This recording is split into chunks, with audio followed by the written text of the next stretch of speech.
Selic, nossa taxa básica de juros, está numa crescente assustadora e empresas como Magalu, Via Varejo, Oi e Irbi vêm apresentando quedas arrasadoras.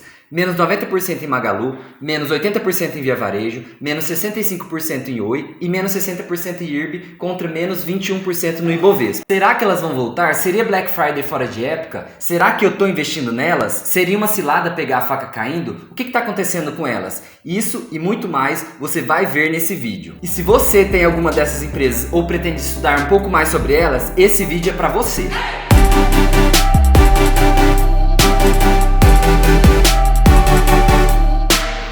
Olá, muito prazer, bem-vindos de volta ao meu canal. Meu nome é Glauber Seritza, eu sou apaixonado por investir, estudar e ensinar, e meu intuito aqui nesse canal é ajudar você a investir melhor. Meu compromisso é com você e com a verdade. E antes de começarmos o vídeo, já deixa aí nos comentários qual dessas empresas você tem ou pretende ter em carteira, e já se inscreve no meu canal para não perder conteúdos interessantes como esse. Já deixa o seu like porque isso me ajuda demais a fazer o canal crescer e ajudar mais pessoas a investir melhor. E lembrando você que em nenhum momento aqui no vídeo eu estou dando recomendação de compra ou venda dos ativos, eu apenas estou mostrando a forma como eu invisto e o meu intuito aqui nesse vídeo é exclusivamente educar vocês. E agora chega de mais enrolação e bora pro vídeo!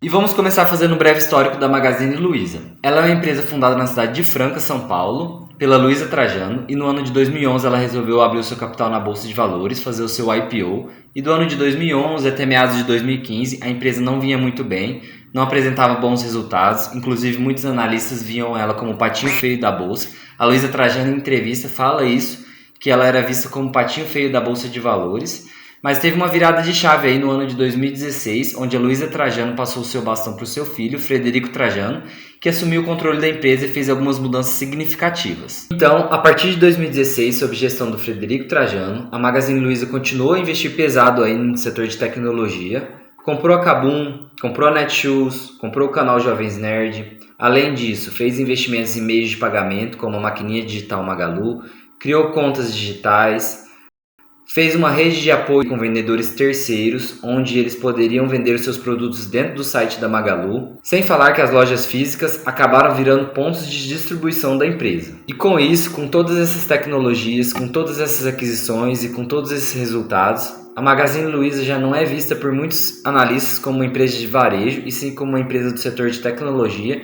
uma espécie de fintech. Com isso, com todos esses resultados, a Magazine Luiza veio também embutida uma expectativa de lucro muito alto. Como ela veio fazendo muitas aquisições, muitas inovações tecnológicas, apresentando resultados constantes desde 2016, cada vez maiores, o mercado precificou ela com um preço absurdamente alto. Para vocês terem ideia, no ano de 2020, a Magazine Luiza estava cotada a 413 vezes o seu PL, ou seja, se o investidor investisse aquele dinheiro naquele momento, o lucro da empresa, mantendo estável, demoraria 413 anos para dar retorno para o investidor. Isso, na minha opinião, naquela época, era muito caro para a empresa e por isso, naquele momento, eu decidi ficar de fora dela. E mesmo com a chegada da pandemia no Brasil, a Magazine Luiza conseguiu manter as suas vendas, principalmente no mercado online. Além disso, o auxílio emergencial oferecido pelo governo fez com que esse dinheiro fosse drenado para as varejistas, inflando ainda mais o seu resultado, deixando o seu PL ainda mais esticado. Pessoal, e o problema maior disso tudo são os reflexos que a pandemia trouxe para a nossa economia. Como as pessoas ficaram muito tempo em casa, sem trabalhar, sem produzir, o preço das coisas subiram demais. Isso fez com que o nosso governo, assim como o governo de outros países, tivesse que aumentar a taxa básica de juros para poder conter essa inflação. E como vocês podem ver no gráfico que eu estou colocando aí, com o aumento da taxa Selic, a cotação das varejistas ela acaba caindo, porque elas são inversamente proporcionais. Com o aumento da taxa Selic, o poder de compra do brasileiro diminui muito. E a primeira coisa que ele vai deixar de comprar é um fogão, é uma geladeira, é um celular novo, porque ele está mais preocupado em se alimentar com as coisas básicas, questão de saúde, do que simplesmente comprar uma geladeira nova, um celular novo ou um eletrodoméstico novo. Então, em decorrência de todos esses fatores que eu elenquei para vocês, a Magazine Luiza apresentou no primeiro trimestre de 2022 um resultado negativo, um prejuízo de 161 milhões de reais, o que fez com que essa expectativa de lucros crescentes fosse quebrada e ela saísse dos patamares de R$20 para próximo dos R$2. De fato, a gente conclui com isso que o setor de varejo não é um setor fácil. Pessoal, explicando para vocês mais especificamente do setor de varejo, é um setor que eu particularmente não invisto. Por quê? Primeiramente, ele apresenta margens muito baixas. As empresas varejistas, elas não têm muito poder de diferenciação dos produtos. Você muitas vezes pode comprar um produto mais barato na empresa A do que na empresa B. Não necessariamente você vai comprar o produto por ser da empresa A. Vou dar um exemplo para vocês. Quando vocês vão comprar um celular, vocês geralmente escolhem a empresa que esteja o celular custando mais barato, não simplesmente a empresa X ou Y. E isso faz com que essa concorrência muito alta faça com que a margem de lucro das empresas fiquem cada vez mais baixas. Temos inúmeras concorrências, isso também é uma desvantagem para o setor. Shopee, Mercado Livre, Via Varejo, B2W, Lojas Americanas, entre outras. Essa disputa muito acirrada, com margens muito baixas, faz com que eu me afaste um pouco desse setor. Outro grande problema do setor de varejo é a questão da inflação. O governo muitas vezes fala pra gente que a inflação é X, mas na verdade ela é 2x na nossa prática, no dia a dia. Então, muitas vezes essas empresas varejistas, elas precisam parcelar os seus produtos para o seu cliente final, para poder conseguir efetuar a venda. Ela parcela em 12, em 36 vezes, e isso faz com que lá no final, quando ela recebe todo esse dinheiro do produto, ele na verdade não consegue nem repor o produto em estoque, porque a inflação foi tão grande que corroeu o poder de compra dessa empresa. Então, na hora que ela vai substituir esse produto, o produto na verdade já não vale mais aquele preço. Então, muitas vezes ela acaba até tendo prejuízo frente à inflação que o governo conta para ela, que na verdade é uma inflação mascarada. Além disso, por essas empresas precisarem importar produtos dolarizados, muitas vezes ela tem dificuldade em repassar esse preço para o consumidor, porque o dólar nos últimos anos vem crescendo gradualmente. E por fim, um grande problema que eu vejo nas empresas varejistas é a questão de gerenciamento de estoque. Como a nossa sociedade é muito consumista e sempre está lançando um produto novo, um smartphone novo, ela precisa sempre estar renovando esse estoque para não sobrar nas mãos com produtos obsoletos e com isso fazer com que seu caixa tenha prejuízos. Esse também é um grande defeito do setor do varejo. Com isso, com todos esses problemas, com todas essas dificuldades, inúmeras varejistas aqui no Brasil já faliram. Posso citar alguns exemplos para vocês. Mesbla, Arapuã, Ricardo Eletro, Mapping, Lojas Brasileiras, Gearonso são apenas alguns exemplos das empresas que já faliram aqui no Brasil. Pessoal, e além de todos esses fatores intrínsecos que eu citei aí do setor de varejo, a companhia Via Varejo em especial apresentou um grande problema, que foi a questão da provisão trabalhista.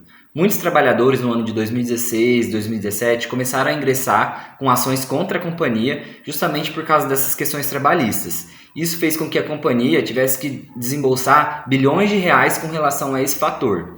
E isso fez com que a expectativa do mercado do turnaround fosse quebrado um pouco, em certa parte, e também fez com que muitos investidores ficassem com o pé atrás com relação à companhia, porque ela retirou um balanço aí antigo, uma provisão antiga e trouxe para o seu balanço atual. E aí os investidores começaram a se questionar, será que novas surpresas virão aí para frente? Será que realmente essa gestão é uma gestão honesta? Isso também contribuiu muito para que a cotação da varejista caísse muito nos últimos anos. Gente, e para mostrar para vocês o meu ponto de vista e para explicar as perguntas que eu fiz aqui no vídeo com relação às varejistas Magalu e Via Varejo, a gente precisa voltar um pouquinho no tempo para entender o cenário. Em 2020 aconteceu a pandemia. Nesse momento eu vou mostrar o gráfico para vocês. As ações caíram muito em um curto período de tempo. No ano de 2020 a gente teve 6 circuit breakers. Isso, na história da Bolsa de Valores, nunca aconteceu uma queda tão abrupta em tão pouco tempo. E qual que é a interpretação que eu faço disso? Nesse momento, a gente teve aí um exagero do mercado. O mercado simplesmente começou a retirar dinheiro de forma irracional da bolsa. Com isso, depois de todas essas quedas, o governo começou uma tentativa aí de maquiar o cenário, tentar solucionar um pouco esse problema, começou a injetar muito dinheiro na economia. Fez emissão de notas, emissão de dinheiro, deu auxílios de forma geral. E isso fez com que esse cenário ele fosse maquiado, ele fosse manipulado. Então a gente observou um aumento muito grande na cotação das varejistas e da bolsa no geral. Então a gente tinha um cenário totalmente bizarro de uma pandemia mundial e as ações lá em cima, nas alturas, nas máximas históricas. Tinha uma divergência muito grande. Então o mercado ele tem essa característica. Em alguns momentos ele acaba exagerando na queda e também exagerando na alta, que foi exatamente o que aconteceu. Uma queda muito grande, um exagero muito grande, as pessoas com medo do lockdown e ao mesmo tempo o governo injetando muito dinheiro na economia, tentando aí resolver um problema de forma artificial e as ações nas máximas históricas. Agora, nesse momento, no ano de 2022, passado aí 3 anos da pandemia, eu já vejo que o cenário é totalmente diferente. Agora, de fato, a gente está encarando um problema que antes era um problema agudo, aí solucionado pelo governo de forma artificial, e agora se trata de um problema crônico que a gente enfrenta: inflação, desemprego, diminuição do poder de compra do brasileiro. Tudo isso, agora, nesse momento, faz com que as empresas, de forma geral, principalmente as varejistas, que são as que mais sofrem com isso, tenham a sua cotação caída, a sua cotação penalizada. Na minha opinião, esse cenário vai demorar muito ainda para retornar. Estou falando de anos, uns 2 anos, uns 3 anos. Por quê? Porque primeiro a gente precisa ver a Selic parar de subir, depois ela precisa começar a se estabilizar e por fim a Selic vai começar a cair. Depois que a Selic cair, depois que as taxas de desemprego começarem a aumentar, as empresas ainda precisam se reestruturar para a gente começar a ver aí um aumento na cotação delas, um aumento no lucro delas. Até isso acontecer, eu acredito que vai demorar alguns anos aí. Então, resumindo, a gente teve a pandemia, teve o exagero para baixo. Depois o governo injetou dinheiro na economia, teve um exagero para cima. Só que agora a gente está realmente encarando o problema de frente, que é inflação, desemprego, aumento da taxa de juros, diminuição do poder de compra do consumidor brasileiro, e isso faz com que a gente tenha um problema crônico que vai ser resolvido de forma lenta. Por isso eu acredito que as empresas varejistas vão ficar por um bom tempo ali cotadas nos seus R$2, R$5 nessa faixa, para depois, se for acontecer da taxa Selic cair e da recuperação econômica realmente vir, vai ser uma coisa mais para longo prazo. A curto prazo eu não vejo esse cenário. Pessoal, mais 2 coisas que eu preciso falar para vocês. A primeira delas é que isso não é uma recomendação de compra ou venda. Eu apenas estou dando a minha opinião pessoal e a minha experiência prática com relação a isso, com relação a esse cenário. E a segunda delas é que você precisa ver o motivo que fez você comprar Magazine Luiza, o motivo que fez você comprar Via Varejo e ver se o fundamento delas, se o fundamento dessas empresas mudou ou não. Se você olhar somente a cotação, realmente a cotação de curto prazo ela oscila mesmo. E na minha opinião, no meu ponto de vista, com relação à Magazine Luiza, eu vejo que os fundamentos dela ainda estão intactos. O que mudou foi realmente o cenário macroeconômico, o cenário interno do Brasil, a questão da alta da taxa da Selic. E isso, quando a gente traz esse valor presente, quando a gente faz o valuation dela, isso faz com que realmente o lucro dela venha a reduzir bastante. Por isso que essa cotação caiu. Mas não necessariamente os fundamentos dela mudaram. Para mim, é mais interessante eu comprar Magazine Luiza agora 100 vezes o seu PL do que antigamente 400 vezes o seu PL. Mas isso, pessoal, é uma opinião muito particular, cada um tem que fazer a sua análise.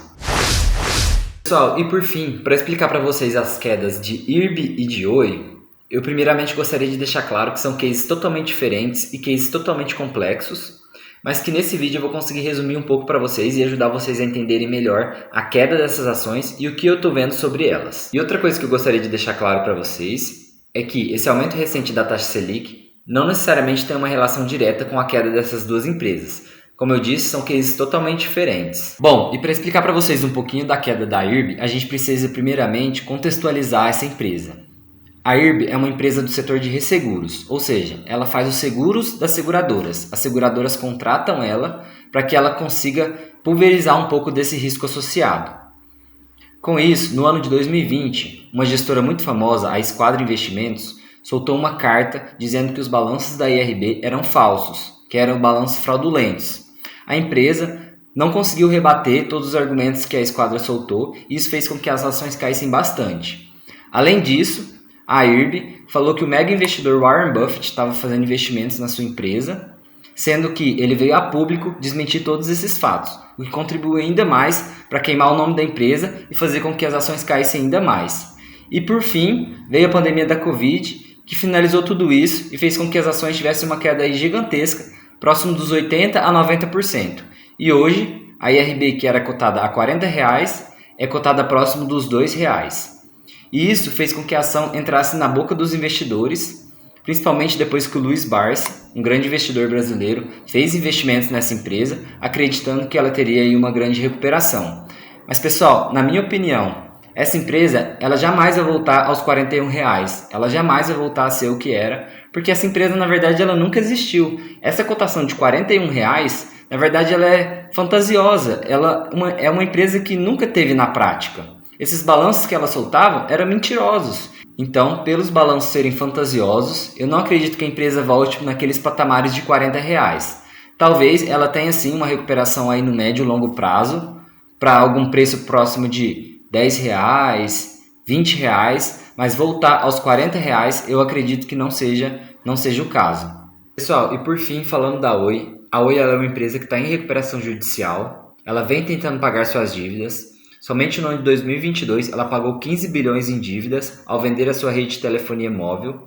Mas pessoal, a gente sabe que uma pequena parcela das empresas em recuperação judicial de fato saem dela. Então com isso, eu prefiro ficar de fora dessa empresa. Atualmente ela está cotada a 50 centavos, realmente nesse preço é um preço interessante. Ela pode aí ter sua valorização no curto prazo para R$ 1,50, R$ 2, mas eu prefiro investir para as empresas para o longo prazo. Esse tipo de especulação de curto prazo eu não gosto e não acredito que ela vá aí realmente de fato ter esse turnaround aí, sair dessa recuperação judicial de forma tão fácil. Mas se for pensando na especulação, comprar 50 centavos talvez seja interessante. Mas esse método de investimento eu particularmente não gosto. E para vocês terem noção o quanto é séria essa questão da queda das ações, se uma empresa cai 10%, ela não precisa voltar 10% para atingir seu estágio anterior. Ela precisa voltar 11%. A mesma coisa se ela cair 50%. Ela precisa voltar 100% para atingir seu estágio inicial. E no caso aí das empresas que caíram 90%, elas precisam voltar 900% para atingir o seu estágio inicial. Dito isso, eu espero que você esteja fazendo tudo com muita responsabilidade, saiba exatamente o risco que você está tomando, não ache que a Bolsa de Valores é um cassino que vai te deixar rico do dia para a noite. E para você que me acompanhou até aqui, meu muito obrigado, deixe seu comentário, deixe seu like, me segue no canal, porque eu sempre vou postar vídeos interessantíssimos como esse. Muito obrigado!